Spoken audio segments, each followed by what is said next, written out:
Het is die 17 december, de dag dat de Frieske Post het smoordrok had met al uw miljoen kriiskaarten.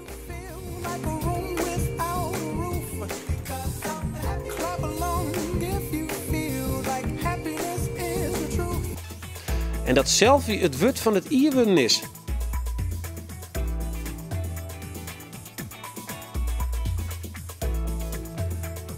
En dat deze tweet net verstuurd wordt.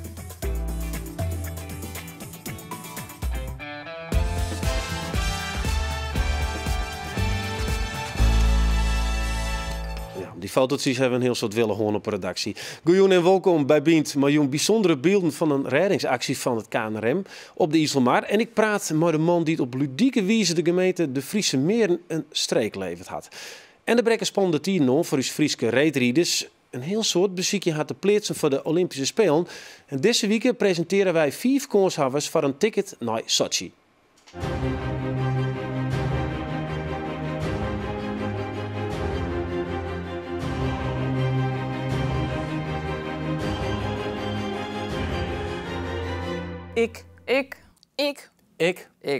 Ik won naar Sochi.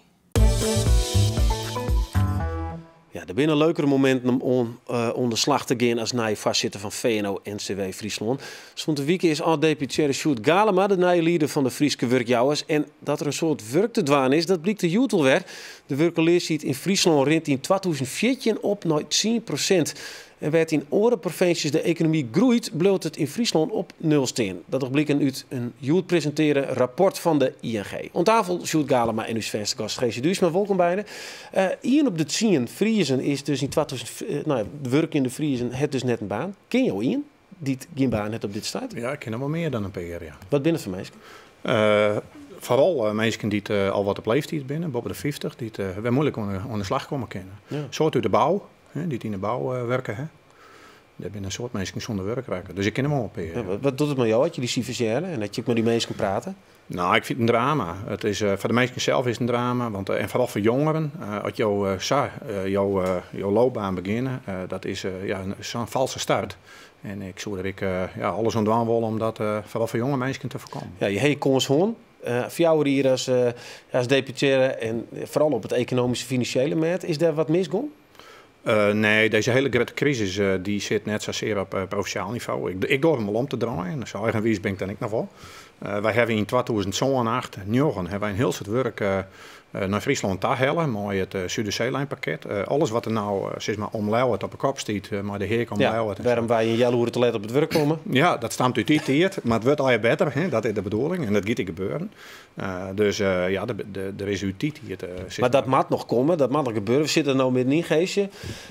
Dat zou je nou ook wel om eens even aan tafel hebben. Hij is de man die van de werkjouwers opkomen maakt. Nou, de grotere werkjouwers, VNO-NCW is natuurlijk ik voor het wat grotere bedrijfsleven, zoals je dat ik aanskunt. Ik ben wel lid, maar ik ben ook lid van het MKB, dus ik kom van beide kanten. En het punt is natuurlijk wel van, ja, al die infrastructuur is hartstikke mooi, kost sompen maar geld. Maar wat heb je er thuis aan? Hè? En wat heeft die bouwvakken er nou aan? En misschien dat er nog sneller duizelen die ik hoor is. Maar... Nou, vertel eens, wat heeft de bouwvakken erop? Nou, vooral het werk wat gewoon uitvoert wordt. Er werken honderden en duizenden mensen juist in dat soort projecten. Dus in die zin is het wel heel mooi dat die oerheidsinvestering juist nou het minder is met de economie, dat die in uitvoering binnen. Het is gewoon statistisch bekend dat als infrastructuur goed op orde is, dat de economie daar toch ook betere kansen heeft om te groeien. Ja, maar met alle respect, dan zit ik op een bank en dan heb ik geen baan meer en die denk ik, ja, ik wil gewoon een baan. Infrastructuur. Concreet, wat is er concreet? Wat je betocht hebt of wat jouw dwaan als vastzitter, weet je die mensen weer maar uit de stoel krijgen en ontwerk. Ja, nou, ik denk dat bijvoorbeeld, dat komt Jood ook uit het onderzoek, dat de exportpositie van het noordelijke bedrijfsleven, dat die toch achterblijft nevens landelijk. Daar is bijvoorbeeld wat te winnen. En daar kan een organisatie als VNO, ik samen met alle actoren vanuit de oerheid en alles wat er tussenin zit, ik best wat mooi ontdaan. En hoe dan? Nou, het is vooral export is vooral voor hele grote bedrijven die zijn vaak al heel internationaal georiënteerd. Ja. En is die export is gewoon core business is maar voor hun. Maar voor het MKB, voor de wat lietsere bedrijven, tot 50 mensen, die komen vaak heel moeilijk tot die stap om te exporteren. En dat heeft mooi cultuurverschillen met boeteloon te maken. Dat heeft met de taal te maken. Met een stuk complexiteit die om export heen zit. Daar kun je bij helpen. Maar door de MKB is dat wel, want ik geloof dat hier wat cijfers uitzocht. 99% van de mensen die het werken in Friesland zit bij de MKB? Of is MKB? 99% van de ondernemingen is MKB en uiteindelijk is 1% echt uit grootbedrijf. MKB gaat tot 250 werknemers en tot een 50 miljoen omzet, dus dat is natuurlijk al fikse bedrijven. Maar puur vanuit even de basispensioen, want de dorp als Burgum, ben ik wel benijd van, ik snap dat een Friesland Campina of een AXO of Philips de baat bij het, bij VNO-NCW. Maar wat merkt de kleinwinkel in Burgum, de juwelier ervan of de pleats? Wat merken wij ervan?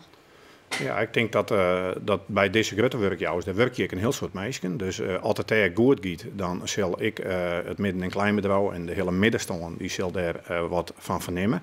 Kist ik omdraaien, nou het wat minder gaat het ik juist in die sectoren, gaat het ik heel stroef en moeilijk. Ja. Dus het is wel zaak dat over de hele linie is maar ik het grootbedrijf, dat die hun kansen pakken en dat die vooral in de sfeer van exporteren, dat ze stappen maken. En de voorbeelden binnen werd dat al heel goed slagen.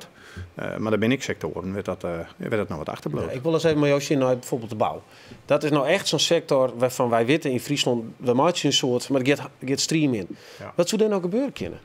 En ik even naar je rol zien als oud-deputaire, die nu onjelden. We hebben miljarden op de bank staan, er wordt nou 300 miljoen vrijmaken. Er gebeurt nog niks.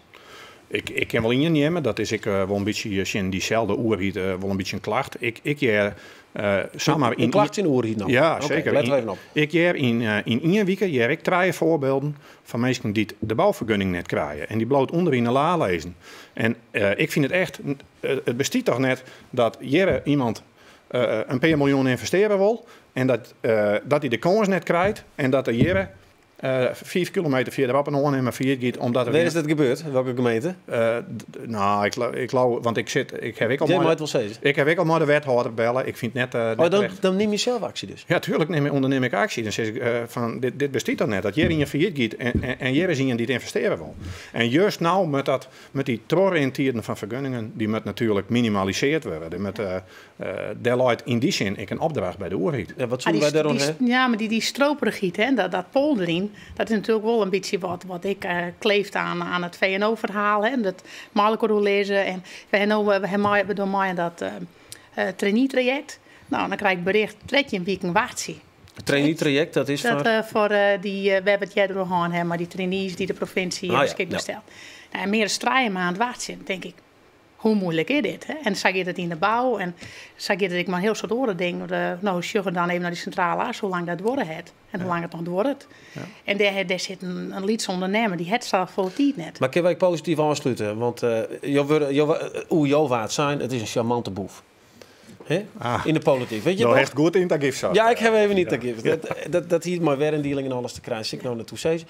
Maar kan die charmante boef wat voor uw budgetten als het gaat om die economie wat op te peppen? Want dat is eigenlijk de vraag die we hier nu op tafel lezen.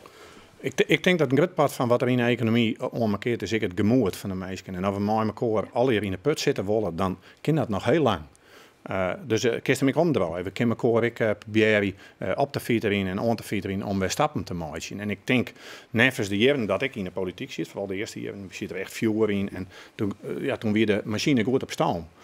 Hij staat hij staat net stil, maar hij gaat wel heel stadig. Okay. En dan komt er Aasten.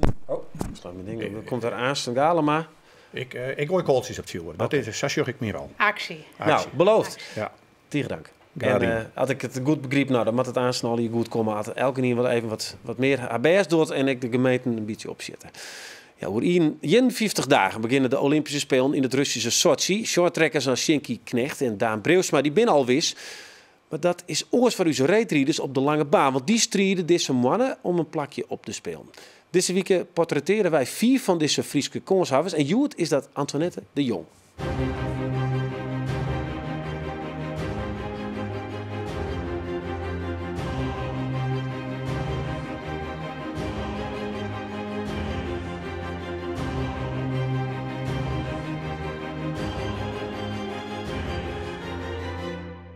Ik. Ik won naar Sochi.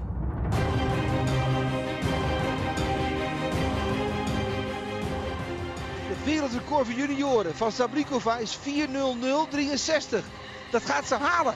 Dat gaat ze halen. Ja, 4:00:56. Een wereldrecord voor junioren. Mooi een wereldrecord op de 3 kilometer junioren vestigen Antoinette haar naam als talent Hielendal. Vlienier mocht ze al meedoen onder het EK Allround. Dit hier rieden ze de vrouwbekers. Liek het ze Hielendal trot te brekken. Ja, beter dan verwacht. En dat is, Super. nou ja, eigenlijk wel. En dat is eigenlijk dit seizoen elke keer ja, verbaas ik mezelf weer. En dat is wel heel mooi, want dan kan ik mezelf weer verbeteren. En ja, komt er weer mooie ja, positieve energie, net dat het wat minder giet. En nu ken ik mezelf, giet het goed en kan ik mezelf nog meer verbeteren. En dat is ja, het wel een mooi gevoel. Maar ik bedoel, het is dan maar 18. Ja, het is ik wel eens van, jeetje, wat gaat het snel? Ja, het gaat wel heel snel, maar ik denk dat ik er wel klaar voor ben. En zo viel ik me ik. En ik viel me net meer, ja, ik viel me net meer zo jong of zo. En ik weet wel elke keer nam, maar ja, het is, ik viel me net zo en ik ben er gewoon ja, klaar voor eigenlijk. Ja, ik zeg ik wel even toen ik zei van, ik wist dan maar 18 en dan zie je van, nou en? Ja, nou ja, zo viel ik me net eigenlijk. Maar, Ja, goed toch? Ja, zeker. Bij de wedstrijd in Calgary en Salt Lake City roemt ze mij de TVM-ploeg mee van onder andere Sven Kramer en Irene Wust. Ja, het is een hele andere wereld. Het is ja, de wereld van de senioren. En, ze hebben al zo'n volle ervaring en daar kan je alleen nog maar meer van leren. En, ja, natuurlijk maken ze er al je dingen mee. En is het net altijd leuk of wat dan ik, maar daar leer je wel veel van. En, ja, ik ben wel in een hele grote, in een lichte tijd ben ik wel volwassen geworden. En ja, dat kan alleen nog maar meer worden en ik kan er nog zoveel van leren. En dat is wel heel mooi vooruitzicht. Maar haar 18 jaar had ze nog een lange carrière te gaan. Maar nu al kan ze dus de Olympische Spelen hellen. Het is wel een uitdaging, dat is wel een droom.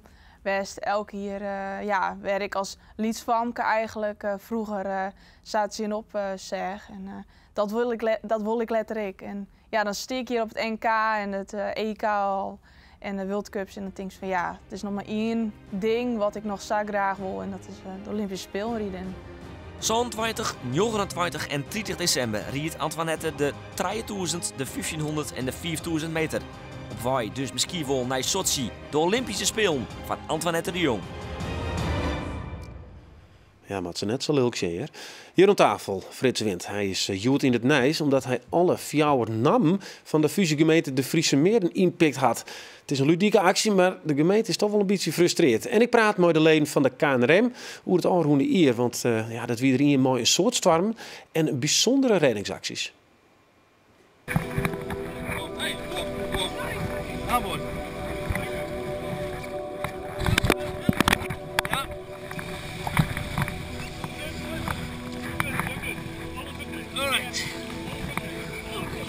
Come on.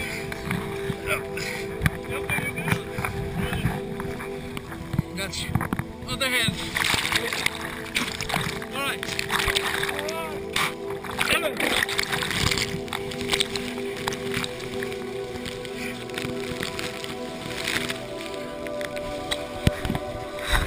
Come on.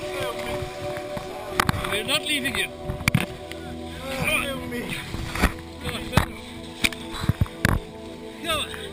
Yes, very good. Ready, pack him out. I can let me hear you. Yes. 7, 10. Ja, allemaal bezet. Dus. Kijk. Godverdomme. Sfeer, hè? Hey. Ja. Knap, man. Ja, aan tafel Dirk van Dieren en Anke Postma van de KNRM in Haas. Welkom. Allee, dit wie beelden van de Lemmer, hè? Ja, dat klopt. Hij hem zelf net bij was, maar collega's van jou wol. Zelf heet het, ik wil mooi marketing in Haas. Dit ben heftige beeld. Wat gaat er terug je heen? Had je zelf die mensen uitloeken, maar ze helpen me, want ik ken het meer. Als zoiets gebeurt, dan je hebt natuurlijk al adrenaline in je bloed. Maar je weet, je beseft, die mensen die zijn toch echt in nood. En dat zie je ook op het filmpje. Dus je bent ja, echt gefocust om die mensen te helpen. En dat is eigenlijk wat door je heen gaat. Dat is wat je drijft. Dat je zegt van ja, je hebt op dat moment ben je min of meer aan het werk gewoon. En je bent bezig om die mensen te redden. Ja, wat is dit? Gebeurt dit vaker? Nou, dit zijn toch wel dingen die regelmatig gebeuren. Elke keer als wij opgepiept worden voor een actie, dan betekent dat toch dat iemand in nood is. En de ene keer is het erger dan de andere keer. Maar dat betekent toch dat diegene die zeg maar, de hulp van een reddingboot heeft ingeroepen, dat die niet weet wat hij verder moet doen. Dus die zijn echt wel in een noodsituatie. Je zegt het dus, de Dirk die is nog helemaal, die wordt er... Ja, die wordt strijdbaar van. Anke Posma, Jos zit er nog maar zo'n april bij de KNRM in Haas. En zei iets mooi maken al een keer? Nou, zo heftig als dit filmpje? Nee, nog niet. Maar we hadden van het zomer, we zijn denk ik een keer of 20 opgeroepen. En dat ik ook mee mocht. En de ergste, tenminste de spannendste die mij bijgebleven is, was dat een schip die maakte water. Het was een Bruine Vloot zeilboot, 20 man aan boord. Hij maakte water en wij gingen daar naartoe. Iemand was het water al bij het vooronder uit het wegpompen. Ondertussen is er een vrouw, die had een slinger van een lier tegen haar hoofd gehad. Een hele grote hoofdwond, die lag op dek. Nou, daar moest een medic bij komen. Er kwam een helikopter. Dus we hebben heel veel communicatielijnen gehad toen met de helikopter. Met de mensen aan boord, met de zieke mensen, met de mensen die aan het pompen waren. Noem maar op. Het was heel spannend. En is het slagen? Allemaal geslaagd, ja. Hoe is het voor jou? Hoe ziet het niet open voor Rommerhuis op een boord? Nou, nee, dan ben je nog steeds bezig. Je blijft de hele tijd bij die mensen aan boord. Dus pas als we weer in het boothuis zitten, dan was het, weet je nog, en dan was het spannend. Ja, en zei er weer een goede vrijwilliger bij, want dat draait uiteindelijk om. We zeggen om op 2013 toch wel een jaar maar excessen. We weten de verhaal nog in Grauw, een echtpaar dat oefenen waard, mooi vrachtschip, Spannenburg is het gebeurd, reddingsacties overal. Hoe zag je waarom op 2013? Hoe wie het voor je?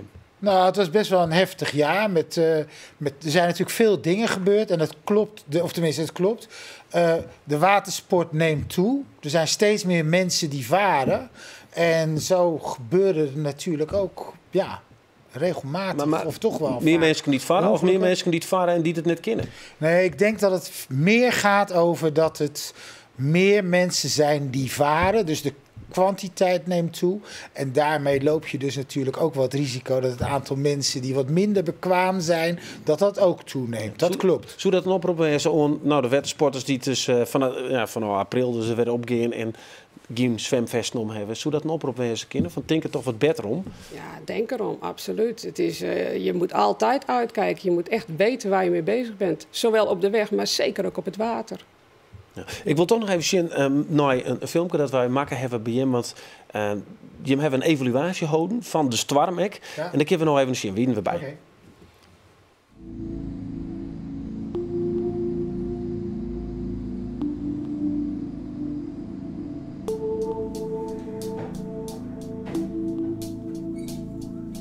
Dinsdagavond is onze oefenavond. Dat betekent dat wij vaak gaan oefenen. Maar vanavond hebben we een beetje een speciaal geval. Met de storm van de afgelopen dagen is alles nogal zout geworden. En doen we ook onderhoud, wat we eigenlijk ook wel eens doen op dinsdagavonden.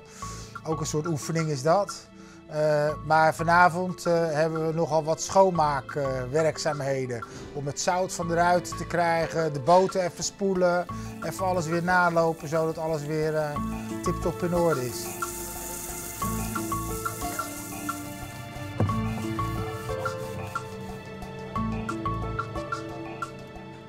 We gaan zo nog even een klein rondje varen.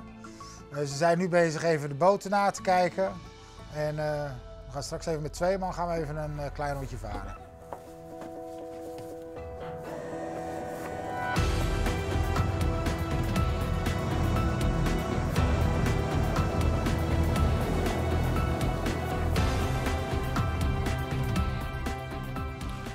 Met het zwaar weer. De meest recente keren, wie waren daar bij de afgelopen keer? Jan?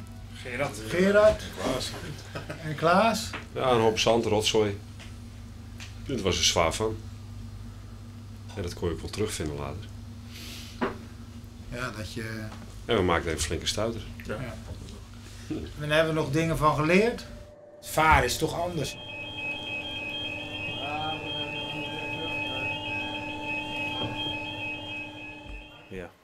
Ja, mooie beelden. Ik heb even zien hoe je hem aan het werk binnen. Alles is uiteindelijk goed gaan, want er zien we flink wat wetter in. Ja, natuurlijk.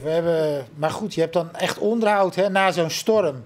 Dan dat krijgt het materiaal toch te lijden. En dan moeten we dat allemaal weer bijhouden. Alles is kliefd, wat doen ze een beetje? Absoluut. Eigenlijk iedere dag zijn wij er klaar ja, mooi. voor. De piepen kunnen elk moment gaan. Ja. Mooi.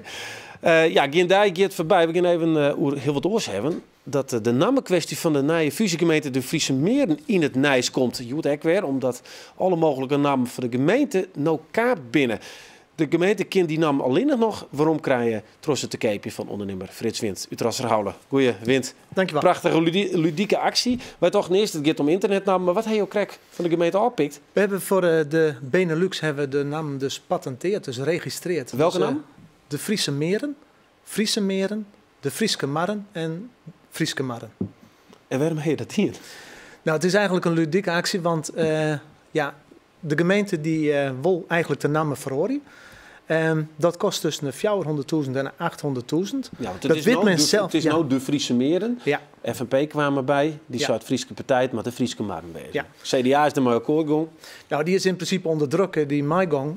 Maar die is eigenlijk net een voorstander van de Friese Marren. Die wil eigenlijk de Friese Meren hebben. Alleen die wil graag toch in het plus zetten. En wil je dan iets extra's doen en wil je dit al je verhoren, dan kost het tussen 400.000 en 800.000 euro. En dat vinden we in deze tijd een hele grote geld. Nou, wij vinden het al heel gek dat men van tevoren net weet wat zoiets kostje gaat. Nou, en toen bleek dat ze zelfs de namen aan het ISP patenteerd in. Nee. En toen heb je dat maar dien. Ja. Wat voor gevolgen heeft dat nou voor de gemeente? Nou, dat weet ik net. We hebben het juist hier morgen hebben we dat verteld aan de wethouder. En we wachten gewoon op de reactie van de gemeente. Wat zei die? Nou, die schrok wel een beetje, ja. Want die kind dus nou aansen, net, de Friese Meren, Broeken. Nee. Staat dat nou, wat is er? Staat nou wel op de kaartjes achter u en zo. Ja. Maar die is van jou dus? Eigenlijk wel, ja. Ja. Dat is heel apart. Het is eigenlijk een beetje onnozel. Of nee? Ja, ik weet het. Wat is de gewoon waar de procedure daarbij? Nou, ik denk als je zo'n merknamen verschrikkelijk via trof voeren, dan zie je dat toch wel eventjes goede juridische regeling met. Nou, en dat hebben ze dus net in. Maar jou bent er dus voor om eigenlijk het geld voor griemerij in te gaan. Ja. Want je zit in de stichting. Stichting Stop de Friese Meren met geldverkwisting. Ja. Hoe kun je nou eens die namen waarom krijgen? Nou, ik denk dat de gemeente altijd wil uitkomen. Dus we hebben zeker net de bedoeling om daar een slaatje te slaan. Dat is echt net de bedoeling. Alleen we jou wel een signaal houden van, we zijn hem eigenlijk mee bezig. Maar de Friese Meren, dat is de naam die je hem zelf willen? Zullen ze die vergees krijgen en de Friese Marren voor €1000? Ik denk dat we er sowieso wel uitkomen. Ja. Ja? Ja. Het gaat net om het geld, het gaat meer om de gesten.